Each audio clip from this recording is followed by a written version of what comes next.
Bueno, bienvenidos a todos al webinar de noviembre. Para los que se suman por primera vez, estamos con Paula Ugía. Paula es asesora independiente economista para Bengochea y es fundadora de Buda Partners. Bueno, Paula, un noviembre con bastante volatilidad. Los índices americanos, oro, plata, todos debajo del máximo histórico. Bitcoin devolviendo prácticamente toda la ganancia del año. Vamos a ver un poco a qué se debe esto.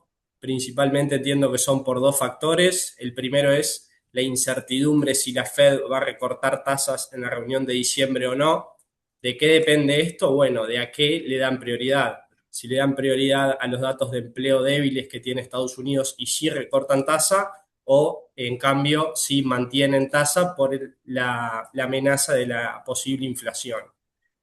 Por otro lado, también al mercado le genera incertidumbre el tema de la inteligencia artificial, si esta gran inversión que están haciendo empresas va a tener retornos o si simplemente están invirtiendo a ciegas para no quedarse atrás en la carrera, así por decirlo, de la inteligencia artificial. Así que bueno, cuando quieras, Paula, te escuchamos. Facundo, ya diste la charla por mí. Muchas gracias a todos los que nos escuchan. Si la gente que viene siguiendo lo que yo vengo diciendo, yo hace rato que digo que justamente el mercado está sostenido por dos historias, ¿no? Uno es la baja de tasas por parte de la Reserva Federal y la otra es la inversión en inteligencia artificial y los beneficios que tienen. Y como bien decís, en noviembre se empezaron a poner en duda las dos. Así que vamos a ir rápido por algunos aspectos macros que tenemos pocos datos, así que va a ser rápido, sobre todo datos en Estados Unidos, y después nos vamos a abocar más a estos dos puntos y tratar de ver hacia dónde nos puede llevar o qué puede pasar con estos dos aspectos.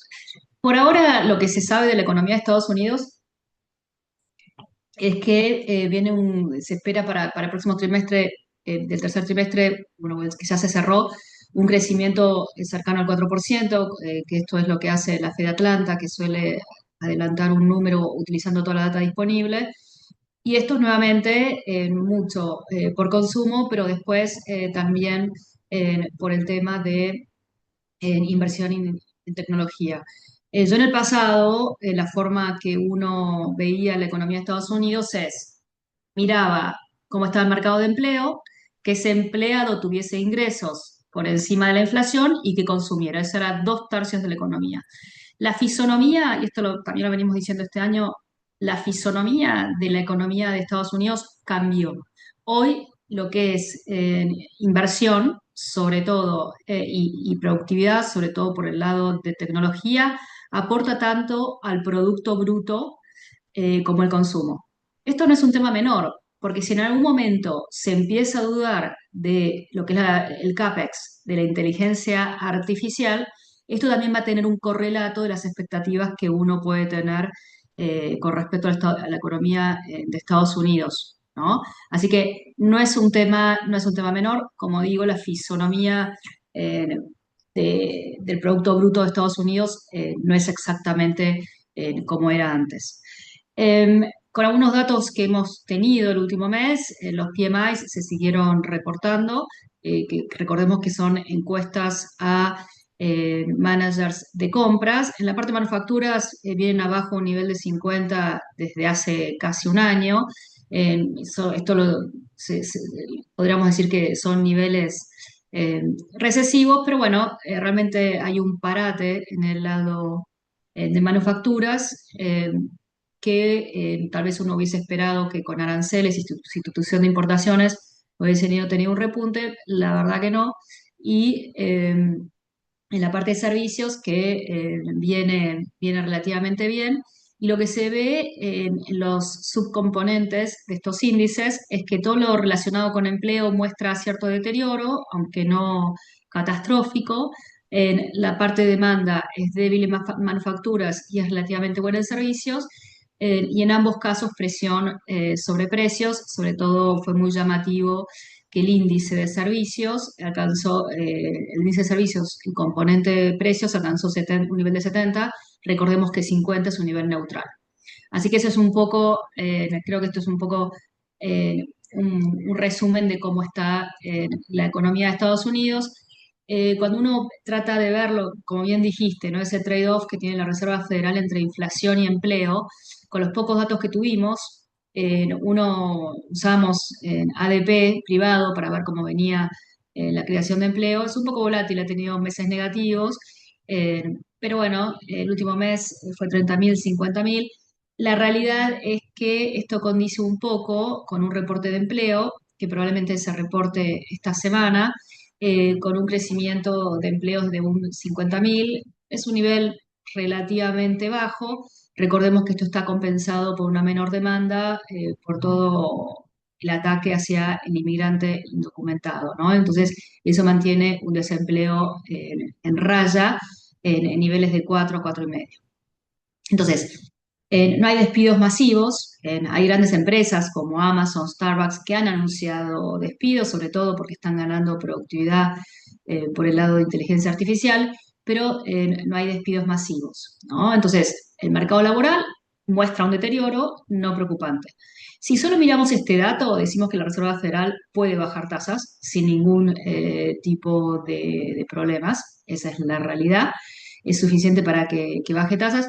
Y cuando vos decías lo de la inflación, no tenemos datos recientes y probablemente no tengamos el dato de IPC antes de la reunión de mediados de diciembre de la Reserva Federal, pero bueno, está corriendo alrededor de un 3% esa inflación y sigue bastante estancada, con una situación diferente a la que veíamos en el pasado. En el pasado salió el COVID, empezamos a ver una deflación de bienes y una inflación de servicios, sobre todo por el lado de vivienda. Ahora se está dando al revés, tenés cierta inflación de bienes que se da obviamente por el traspaso de aranceles a los precios, pero por otro lado está siendo compensado por la parte de servicios, que la inflación crece menos, y sobre todo la parte de viviendas. Entonces esto sigue manteniendo una inflación alrededor del 3%.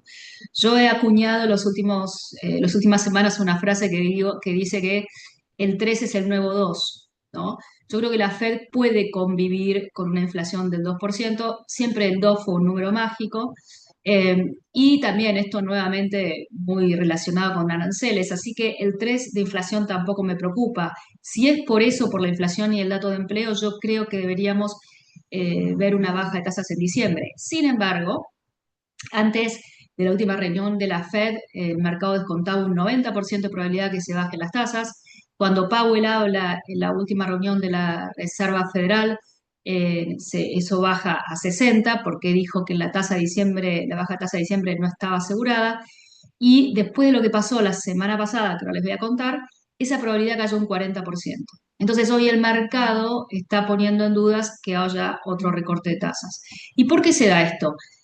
Ya también Powell había dicho algo, pero esto de estar sin datos es como manejar la neblina, lo definió un poco así, ¿no?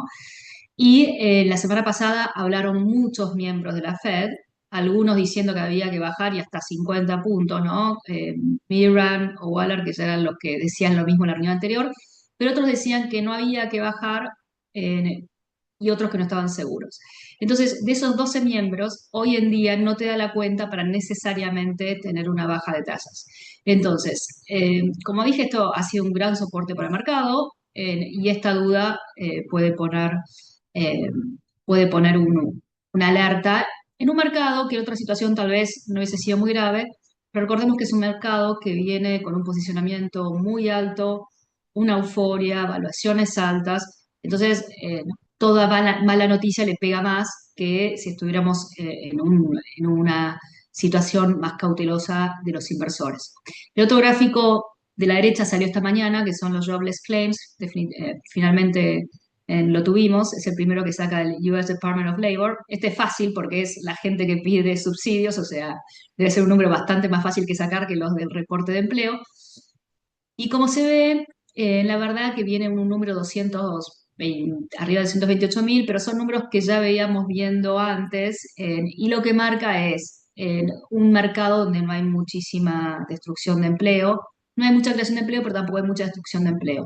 Y como dije, la oferta también está cayendo. Así que igualmente estos datos son suficientes. Como dijo la Fed cuando bajó, lo bajan de forma precautoria para evitar riesgo de mayor deterioro. Eh, entonces, yendo un poco al tema de tecnología, también eso ya lo mencioné en la última charla, que si sacáramos tecnología, realmente la economía de Estados Unidos estaría creciendo a la mitad de lo que está creciendo. Por eso también pasa a ser un factor muy importante, pero bueno, ya lo he comentado.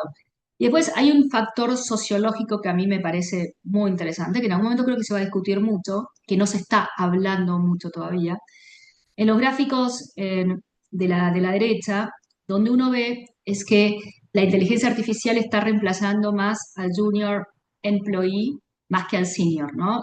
Yo creo que lo he comentado acá, siempre lo comento, que para leer un prospecto de 180 páginas de un IPO o un balance, uno se lo tira al ChatGPT y te hace un primer análisis y después el senior management le pondrá la comunicación y todo el análisis más profundo, ni hablar de las ediciones, los borradores, las traducciones.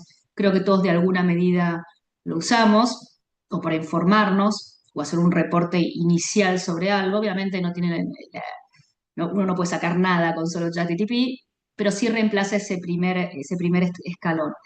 Entonces, Fred, que es la Fed de Nueva York, sacó lo que es unemployment entre 20 y 24 años, ¿no? Que el desempleo entre los más jóvenes está aumentando. Y yo creo que es algo que podemos ver más y más. Esto tiene un correlato social muy importante, porque está cambiando la fisonomía de lo que es Estados Unidos y los chicos que están saliendo de la universidad. eh, Salvando un poco las distancias, yo siempre digo que el Arab Spring, allá en los 2012, que fue este levantamiento en el Middle East, fue porque había mucho desempleo de los jóvenes, ¿no? El enojo de la gente joven, el desencanto, puede tener un correlato social importante, ¿no? Y también para lo que es todo el tema de vivienda en Estados Unidos. No es casual que Trump quiera ahora apuntar a hipotecas de 50 años en vez de 30 para bajar lo que es esa cuota, la cuota inicial. Pero bueno, yo creo que esto es un ejemplo, pero yo para mostrar que realmente la inteligencia artificial va a tener una transición en donde va a haber perdedores y ganadores, y en esa transición vamos a tener un impacto en lo económico que hoy no lo estamos midiendo totalmente. Pero bueno, yo les dije antes cuál era mi razonamiento de lo que era la economía de Estados Unidos partiendo del mercado de empleo. Ahora tenemos en el primer gráfico un mercado de empleo, la línea roja, eh, que no crece, que esta es la creación de empleos, mientras que las ganancias de las compañías están en récord y eso ha impulsado al S&P, que también yo le he dicho, yo no creo que el S&P esté en una burbuja ni que la evaluación de 22 veces sea exagerada, considerando el nivel de ganancias que está teniendo este índice, ¿no? Y entonces, ¿por qué se da esto? Bueno, realmente hay una ganancia en productividad de la economía de Estados Unidos que es muy importante, que no se veía con esta aceleración hacía años. Hemos dicho muchas veces que es muy difícil dar los beneficios de la inteligencia artificial. Bueno, yo creo, o el acceso a la tecnología, yo creo que uno es esto. Y no hay nada más bonito que crecer por productividad, porque eso también te contiene en todo lo que son presiones inflacionarias, porque vos con los mismos factores económicos producís más. En este caso, por ejemplo, con menos factor empleo, ¿no? Más allá de que tenga un correlato en lo social, como mencioné, con la gente joven en Estados Unidos. Entonces, eso es por un lado los Estados Unidos. Estados Unidos está bien, el mercado laboral tiene un deterioro, la inflación no se recalienta, realmente es una economía que está sana, diría. Eh, el tema está, bueno, si la Reserva Federal bajaría, o sea que de pocos excesos, pero vamos a ver que en la superficie sí hay algunos problemas con el tema de inteligencia artificial o esa inversión, que lo vamos a analizar un poco más adelante, pero la verdad que hoy la foto se ve relativamente bien y por eso digo, no veo ni excesos ni burbujas. Yendo a China, yo creo que también, ya lo hemos hablado mucho, realmente la economía de China no termina de repuntar, con suerte este año crecerá un poco abajo del 5%, pero no puedes pegar de eso. Y cuando uno ve los componentes, yo les mostraba la otra vez lo importante que es para el patrimonio de un chino, de una familia china, lo que es el patrimonio, lo que es su vivienda, que era como un 70% de su patrimonio. Bueno, los precios de las viviendas siguen cayendo. Yo creo que esto es un factor que está generando mucha desconfianza en el consumidor y esto haga que más allá de los estímulos que está dando China, no termina de despegar. Por otro lado, por el lado de las exportaciones, la verdad que no ha tenido, como no lo tuvo en la primera presidencia de Trump, las exportaciones vienen creciendo igual, más allá de las restricciones de Estados Unidos, así como la primera presidencia de Trump, son expertos en seguir exportando en la región o a Europa. Eh, Así que, habiendo dicho eso, el mercado chino, como todos los emergentes, viene muy bien este año.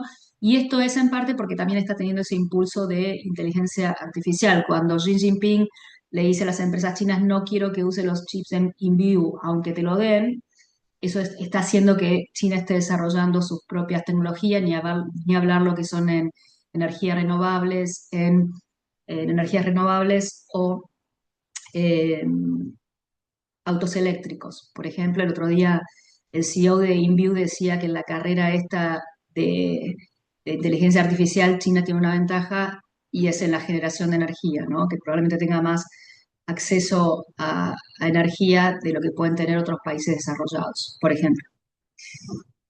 Entonces, el mercado puede seguir para arriba, sobre todo por todo ese impulso tecnológico y de inversión también. En lo que es Japón, hay una gran discusión. La nueva primer ministro no quiere que el Banco de Japón suba tasas, de hecho se juntaron creo que ayer.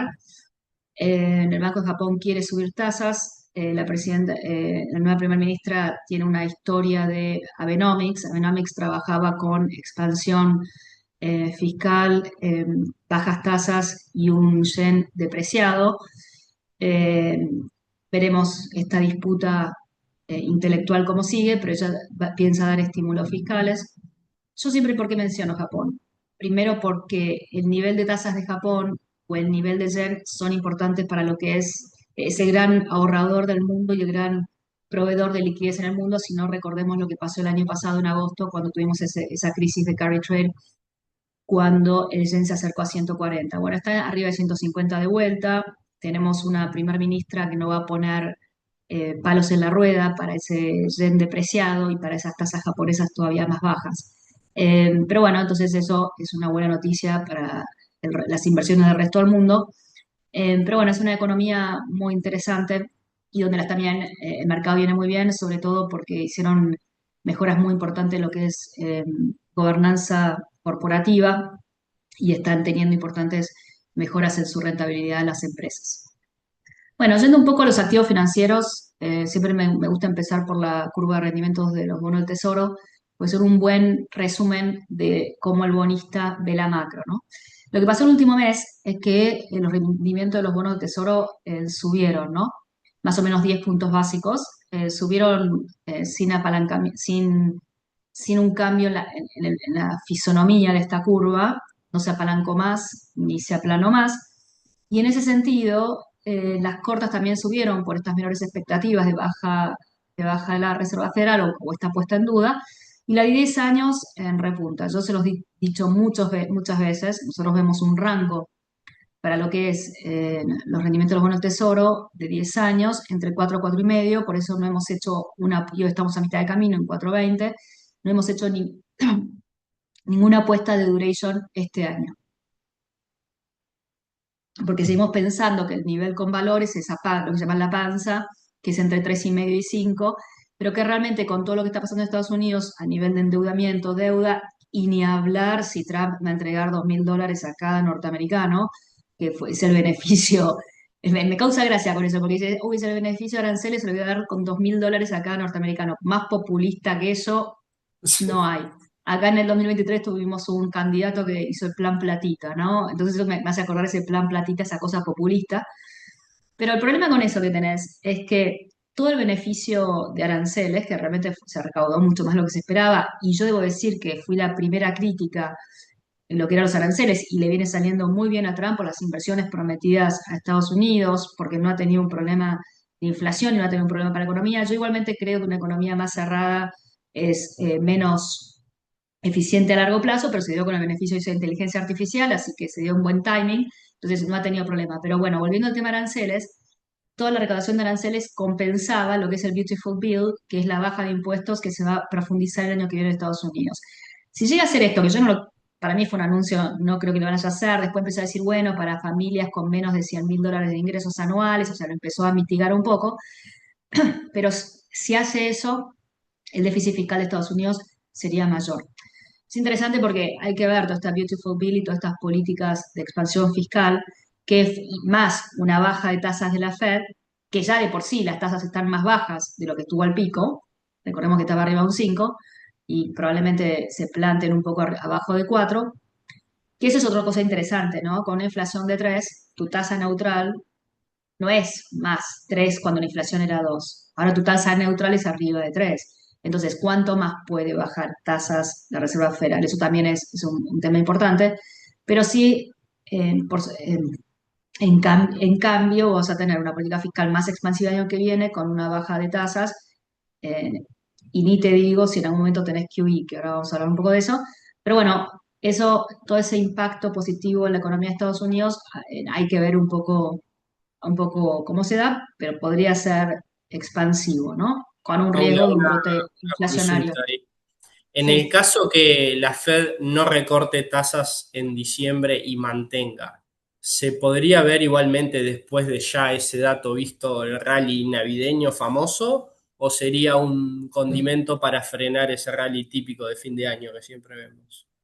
Mira, justamente con mi socio hablábamos que este año puede ser como el 2018, que tuvimos un cierre de año malo y en un momento la Reserva Federal, era otro momento, la Reserva Federal en ese momento estaba subiendo tasas, en ese momento se da vuelta y hasta empieza un QE, ¿no? Entonces, digamos, sacar el tema de tasas, pero bueno, si pausa también sería lo mismo, que retome y de repente baja de tasas o que haga un QE. Entonces, si vos me decís, esto está pintando más para un 2018, o sea que no tengas un Santa Claus Rally, a menos que veamos una corrección muy fuerte antes de eso. Pero la verdad que se está fermentando todo para que tengas una corrección. Yo soy como el pastorcito con esto de la corrección, ¿no? Porque lo digo, y la verdad es que no se termina de dar. ¿A que llega? Así todo, si vos ves, nuestros portafolios modelos vienen súper bien y batiendo benchmarks eh, por buena elección de activos y porque tuvimos otros activos que anduvieron muy bien, pero sí, y hemos estado cautos en acciones ya hace un tiempo, recién ahora se está dando un poco lo que decíamos, pero bueno, y igualmente yo recalco, ¿no? No vemos excesos importantes, sí una necesidad de una corrección, no vemos un crash. eh, pero creo que apuntamos más a un diciembre con una corrección que otra cosa. Tal vez, ya te digo, si la corrección la tenés antes y empezamos a festejar el 25 de diciembre, será una cuestión, pues ya tuviste un cierto crash antes, pero me parece que más que nunca, y ahora lo digo con un poco más de convicción, yo entraría un poco cauto, porque se están armando, que ahora te voy a contar algunas historias, y no es solamente esto de la Reserva Federal, hay otras historias que se están armando negativas que también pueden llegar a asustar al mercado. Y como te decía antes, cuando vos tenés un mercado con estas evaluaciones, con este sentimiento, no necesitas mucho para una corrección. Un par de decepciones, por ejemplo, Nvidia reporta mañana después del cierre. No tiene que reportar en línea, tiene que reportar muchísimo mejor considerando Sí. las expectativas. Es Bueno, como entonces vos estás en decís, un... ¿no? Que tiene que estar, está todo priceado a la perfección. Donde se Sí, desvía un poquitito ya. correcto. Pero bueno, mirá ese gráfico del S&P y con expectativas de lo que es la tasa la tasa, ¿no? Entonces, si se sigue poniendo en dudas de la Reserva Federal, eh, yo creo que el S&P puede corregir. Yo creo que fue muy gracioso cuando en la última charla, en la última reunión de la Fed, Powell, leyendo un papel, dice, la baja de diciembre no está asegurada. Él quería pasar ese mensaje, quería modificar las expectativas. Claramente, ahí en la Reserva Federal se está armando una, una discusión, pongámoslo finamente, ¿no? Eh, pero bueno, se terminó el QT, eso era inesperado y no tanto cuando uno mira Eso te lo que era. iba a consultar, Paula, porque muchas veces vemos en las noticias o algo se le da más importancia al dato de si la Fed recorta o no, pero se deja de lado esto. Capaz de explicarle a la gente cuál es la implicancia de que se termine el QT y que se empiece un easing y la importancia de dónde se para la Fed en la curva, ¿no? Capaz de Sí, explicar un poco ese concepto. sí, excelente, Facundo. A ver, primero, vamos a explicar lo que era el QT, lo que es que termina el QT y hacer QE. Son tres cosas diferentes. El QT lo que hacía es quantitative tightening, era que la Reserva Federal, que había aumentado su balance muchísimo durante la pandemia, lo dejaba, quería bajar ese nivel de balance. ¿Cómo lo hace? Cuando le vencía las hipotecas securitizadas o le vencía los bonos del Tesoro americano, no hacía nada, lo dejaba vencer. Entonces cada vez tenía menos activos. No vendía, pero ante vencimiento no roleaba, ¿no? Con el fin de QT que empieza en diciembre, a todo esto las condiciones de liquidez no mejoran hasta diciembre, porque si seguís teniendo vencimientos no lo sigue reduciendo el balance, pero a partir de diciembre se termina el QT. ¿Qué significa esto? Cuando se venzan las hipotecas securitizadas o venzan los bonos del tesoro, van a ir a las licitaciones de bonos del tesoro. O sea, no van a reducir más su hoja de balance. No la aumentan, pero no la reducen más. Entonces esto es, en vez de reducir liquidez, es como están proveyendo de liquidez por el solo hecho de no reducir su liquidez. Es medio filosófico, pero... Entonces esto es buenísimo para el Tesoro americano porque vas a tener un nuevo jugador o demanda en tus licitaciones, porque este señor va a rolear su deuda. Y vas a tener en el margen más, porque lo que te dijo la Reserva Federal es que no va a ir a emisiones de hipotecas. Entonces, lo que se reduzca de hipotecas también van a ir a bonos del Tesoro americano. Entonces, es una demanda adicional para bonos del Tesoro americano. Y como decías con el tema del maturity, van a tratar de alargar los vencimientos de esa tenencia de bono tesoro, que también es una buena noticia para lo que es el tesoro americano. Pues yo creo que te he contado que cuando Besant está emitiendo relativamente corto, bonos del tesoro cortos, hasta 5 o 7 años, no emite muy largo, porque a medida que va más largo, la demanda, sobre todo internacional, afloja por esta desconfianza hacia el dólar, hacia la deuda de Estados Unidos, la situación, la condición beligerante de Trump, etcétera, etcétera. Entonces, ante esto, eh, Besant está tratando de buscar nuevas demandas para sus bonos de tesoro. Una gratuita se la entregó la Reserva Federal con esta medida, pero aparte, también creo que ya lo he comentado acá, quieren bajar los requerimientos de capital para los bonos del tesoro, perdón, para los bancos, para que puedan ampliar su posición de bono del tesoro. Las stablecoins ahora también, por una regulación, pueden ser respaldadas por bono del tesoro aparte de dólares. Entonces son demandas adicionales. En un momento en que la liquidez, cuando uno ve las reservas de los bancos o cuando uno ve el mercado de overnight o repos, está bastante más ilíquido y esto es lo que explica Powell de por qué termina el QT en diciembre. Si la cosa se complica mucho, vamos a tener un QE, que es el easing, ¿no? Y ahí es cuando lo que ellos empiezan a hacer es comprar bono de tesoro y largar liquidez al mercado. Entonces, pasamos de una situación restrictiva, que es el QT, a que termine el QT, o sea que no recortás más liquidez, y todavía les queda la herramienta en algún momento de ampliar liquidez con un QE. Pero no estamos ahí todavía, pero si las cosas se complican, tienen ese mecanismo, o de acelerar la baja de tasas. Pero antes de eso puedes tener un susto, como tuviste en el 2018, como te comentaba antes, ¿no? ¿Ahí se entendió, Facundo? ¿Hola? Clarísimo, clarísimo, Ah. clarísimo. Estaba muteado. Bueno, cuando uno va al mercado de créditos, volvimos a la fiesta, donde tanto el high yield o bonos de baja calidad como mercados emergentes volvieron a spreads mínimos. Como yo dije ya otras veces, realmente los bonos corporativos en general tienen mejor riesgo crediticio de lo que tienen hasta algunos países, ¿no? O sea, esto puede sostener un poco estos spreads, aunque tal vez sigo pensando que el más vulnerable es el high yield americano. Tuvimos noticias durante el mes de algunas empresas de deuda privada con algunas situaciones complicadas en algún fraude, alguna situación crediticia en el sector automotriz, en de securitización, como fue el caso de First Brands. Entonces, por momentos salen estas historias donde se cuestionan algunos créditos, ¿no?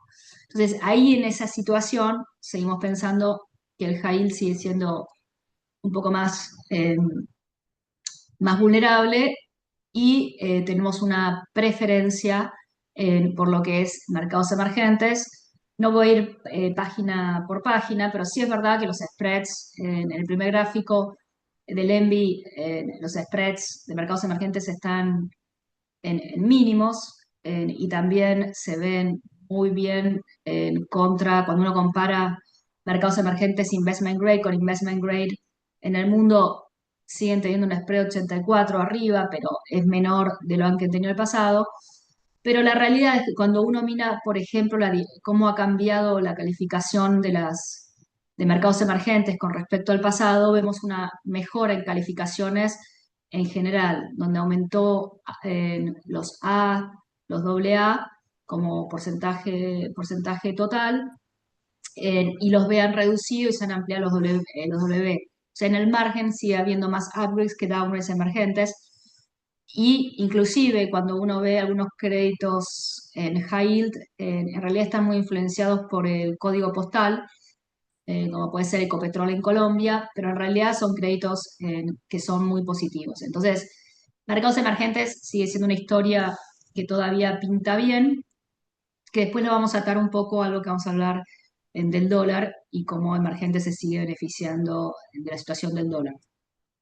Ahora yendo un poco al equity, los resultados del tercer trimestre fueron espectaculares nuevamente. No hay nada que decir con eso. Con lo cual, por eso te digo, Facundo, no hay nada más puro que un mercado que sube por ganancias. O sea, yo no puedo pelear esto, ni lo quiero pelear. Acá no hay una recesión, no hay un problema de ganancias. Obviamente puede deteriorarse, pero no es lo que tenemos hoy. El tercer trimestre, las ganancias, mañana, como digo, reporta Nvidia, que es un 7-8% del mercado, o sea, el S&P 500 no es un tema menor, pero así todo lo que vimos hasta ahora, que salvo Nvidia, reportó el 90 y tanto por ciento del S&P 500, las ganancias vienen creciendo casi al 14%, cuando al principio pensábamos que iba a estar más cerca de un 10%. Pensábamos que las ventas iban a subir más o menos un 5%, subieron casi un 8%. Con lo cual, tuviste expansión inclusive de múltiplos, nuevamente el tecnológico muy bien, el real estate también, yo creo que estar más atado a logística o a data centers, el sector financiero. Energía no, porque obviamente le pegó la baja del precio del petróleo este año, pero en general, eh, en general la realidad es que los resultados vienen súper bien, ¿no? Eh, entonces,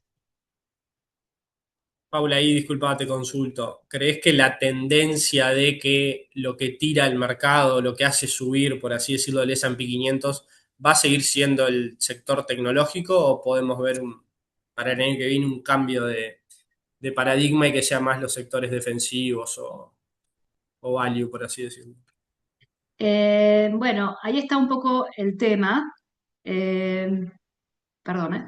Ahí está un poco el tema, y es que nosotros, por todo lo que después vamos a hablar de inteligencia artificial, tenemos, si querés, una mirada más cauta. Hemos estado en fondos globales y hemos recomendado sectores que estaban atrasados y más de valor, si querés. No, a mí no me gusta hablar mucho de valor, crecimiento y todo eso. Eh, Prefiero hablar por sector. pero por sector. Pero bueno, es verdad que tecnología lo considera más growth y lo que estaba más caro, ahí estamos más cautos y nos gustan sectores como de energía o salud, que viene súper bien. Los dos vienen bastante bien las últimas semanas, pero energía, salud ya viene bien hace ya unos meses que, como sabés, lo incorporamos a nuestras carteras. Y pueden ser, o como utilities, pueden ser considerados de valor, porque la realidad es que tienen valuaciones más baratas y venías, si querés, un poco más atrasado que otros sectores. Pero no soy muy fan de esa distinción de valor y crecimiento. Para el año que viene también se esperan fuerte crecimiento de ganancias de un 14%. Siguen siendo, yo siempre digo, empezamos todos los años con muchas expectativas, pero la verdad que más o menos las empresas vienen entregando esa ganancia. Lo que pasó sí es que la suba del S&P cada vez se da con menos nombres, ¿no? Esto es el porcentaje de las acciones del índice que le ganan al índice. Y el porcentaje es bajo, esto es un reporte de Goldman Sachs, son números bajos históricamente. Esto podríamos decir que lo que te muestra es que el rally es muy concentrado, que no es casualidad.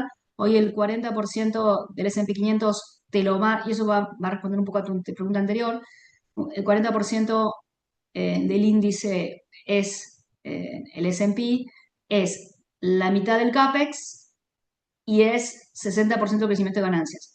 Entonces, hoy, atado a una sola historia, tenés toda la historia del S&P. Y eso a mí es lo que me incomoda, cuando en realidad estás empezando a tener interrogantes de inteligencia artificial, como decíamos al principio. ¿Y cuáles son esos interrogantes? Como bien decías, un CAPEX como si no hubiera un mañana, y es una medida más defensiva que otra cosa, porque en realidad no saben bien el retorno de esa inversión. Y como vamos a ver, también se está empezando a dar con un aumento del endeudamiento, no en las large caps, sino en la segunda línea para financiar ese CAPEX, ¿no? Entonces, todo esto le empieza a traer cierta preocupación a la inteligencia artificial y como te dije, no solamente es importante para el Producto Bruto Interno de Estados Unidos si ese CAPEX empieza a acelerar, sino también para el mercado americano y sobre todo para el S&P, porque hoy la concentración de ese índice hacia una sola historia es enorme. Por eso es que cuando me decís valor o cosa, digo, y yo como, si quiero tener salud o energía, que son sectores que me gusta, tengo que comprar aparte porque dentro del S&P es chiquísimo, entonces no me refleja nada, entonces lo compro aparte. Y porque en realidad me siento más cómoda que ir a pleno. Mira, el otro día hice un ejercicio que le recomiendo que todo el mundo lo haga, con un cliente que le decía, bueno, vos fíjate, si vos tenés el SPY, si vos tenés el QQQ, si tenés muchos fondos balanceados, que no quiero dar nombre, que también tiene US Large Caps, si tenés fondos globales, crecimiento sobre todo, anda fact sheet tras fact sheet y fíjate las 10 primeras tenencias. Tenés Te la vas a dar mitad de la cuenta. cartera en 10 acciones, 5 acciones. Correcto. Te vas a dar cuenta que el 50 de tu por ciento de tu cartera de acciones está en 10 nombres. Con suerte 10 nombres. Entonces, cuando vos pensás que estás diversificado, porque te compraste el SPY, el QQQ, me compré un balanceado, 60-40, me compré un global, los invito a que empiecen a ver las fichas técnicas de esos fondos y de esos ETFs y hagan la cuenta. ¿Qué porcentaje de la parte de acciones está metida en estas 10 acciones? Entonces, como nunca la gente tiene una concentración en una historia y en pocos nombres, como no tienen idea. Eh, a ver, a eso tengo que aclarar porque si no soy la negativa del grupo.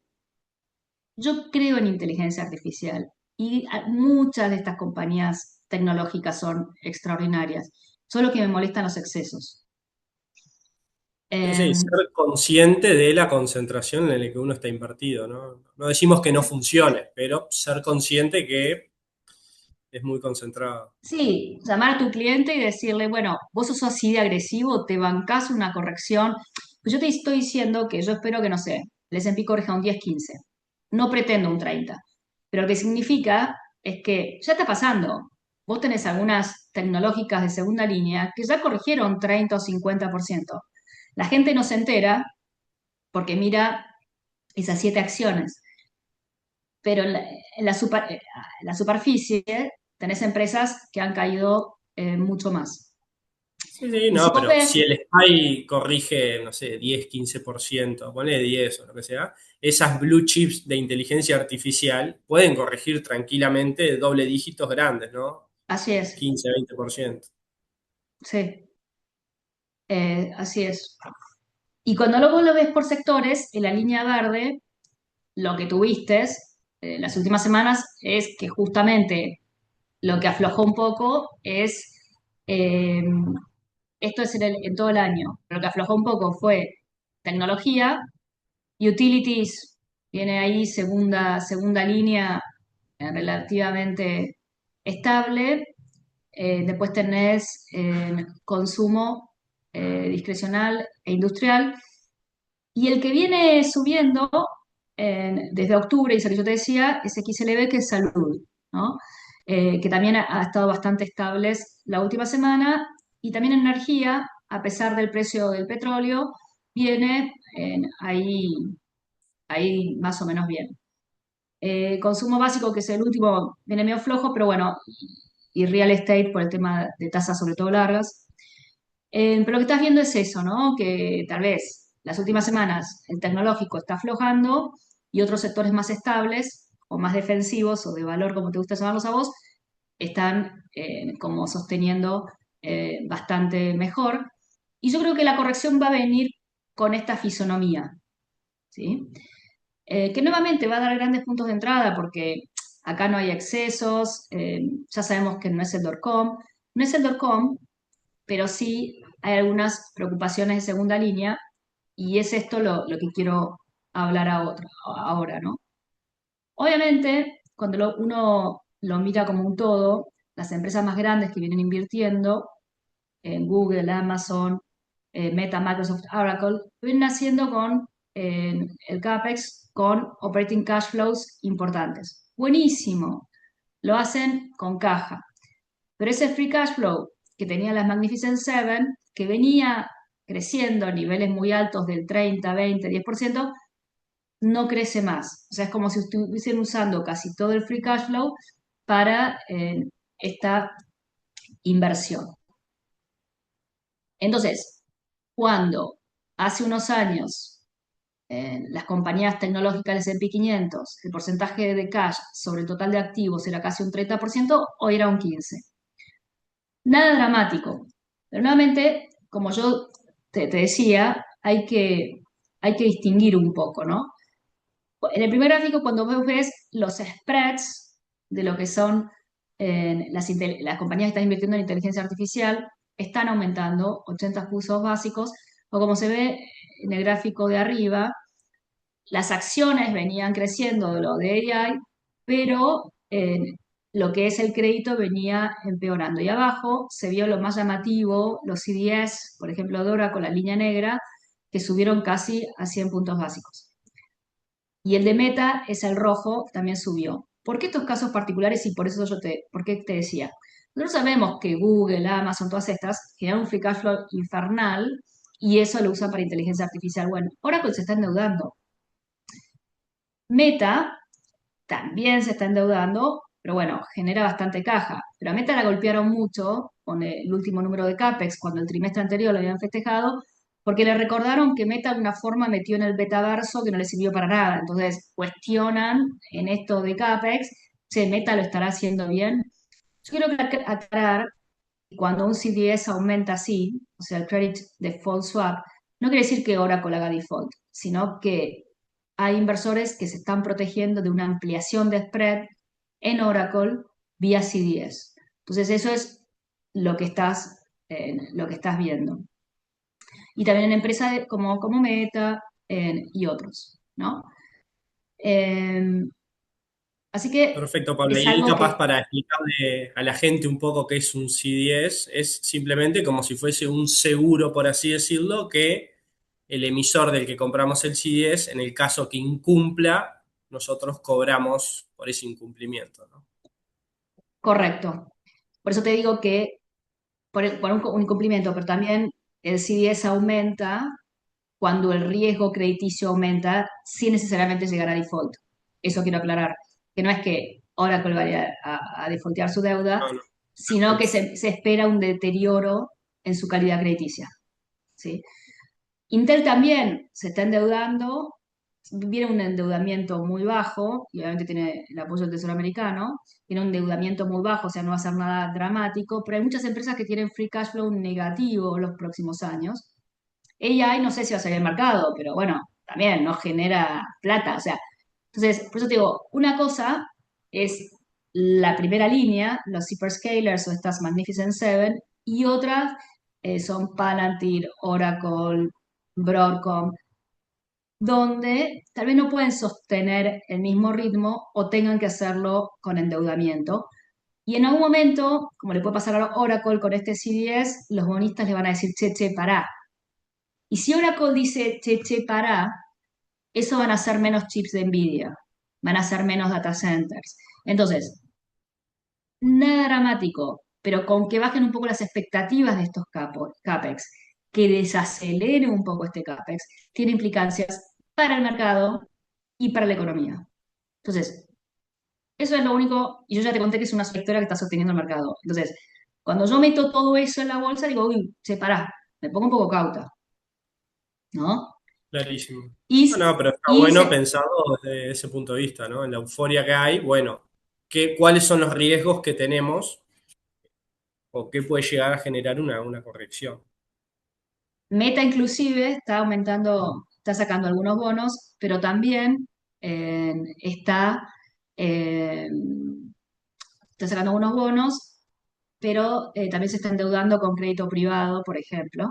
Y otro día, para empeorar las cosas, está bien que Michael Burry el otro día tuvo que cerrar su fondo y porque, no sé, la mitad de su portafolio era, creo que era un put contra Nvidia, o sea, se estaría fundiendo, la viene pifiando hace rato, allá va a decirlo, pero dijo algo que, viste, yo como que somos pequeñas preocupaciones, dijo que Google o Meta han aumentado la vida útil de muchas de sus inversiones para bajar las depreciaciones y sobreestimar sus ganancias. Son Dio a todas, entender de que había tendencias de contabilidad agresiva, por así llamarlo. sí, Sí. son todos semáforos amarillos, red flags, como se dice en inglés, que en algún momento puede asustar más que otros. En- Estás viendo acá unos gráficos de la tendencia de adopción de AI. Sí, Bueno, lo que se ve en estos gráficos es que obviamente la adopción de AI por parte de las compañías fue al principio muy acelerada y ahora está alcanzando como una consolidación, un plató. Esto también, de alguna forma, si el que la utiliza empieza a aflojar, todos los de atrás, toda la cadena tiene que aflojar. Nuevamente, vamos a lo mismo. Es difícil pensar que el nivel de CAPEX pueda seguir al mismo ritmo que siguió, ya sea por el lado del endeudamiento o ya sea por el lado de la adopción. ¿Eh? Eso es un poco lo que quería contar en inteligencia artificial y los riesgos que vemos en el corto plazo. Eh, bueno, eh, el dólar. Eh, el dólar tiene ciclos altos. Este es un call que tuve con Moneda hace unas semanas, me pareció interesante, que plantea las razones por las cuales se sigue pudiendo esperar una apreciación del dólar de largo plazo. Hay un tema de evaluación, de diferencial de crecimiento, de tasas a medida que la Fed baje sus tasas, pero también de endeudamiento y también del aislamiento de Estados Unidos vía su guerra comercial.